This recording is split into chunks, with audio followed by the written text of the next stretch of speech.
ঘরে যে শুধু চালটুকুই আছে। তোর বাবা যে আজকাল নদীতে একদমই মাছ পায় না। বাজার আর মাছ না আনলে আমি তোকে কি করে ভালো খাবার রান্না করে দেব?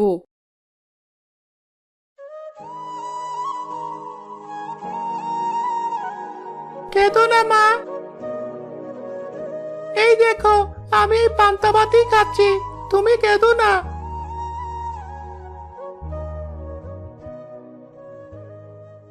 সবই আমার কপাল, আজ আমার কারণেই সংসারে এত অভাব। কি হলো? ভাত ফেললে কোথায় যাও? দেখে গিয়ে এই বেলা যদি নদীতে কিছু মাছ পাই।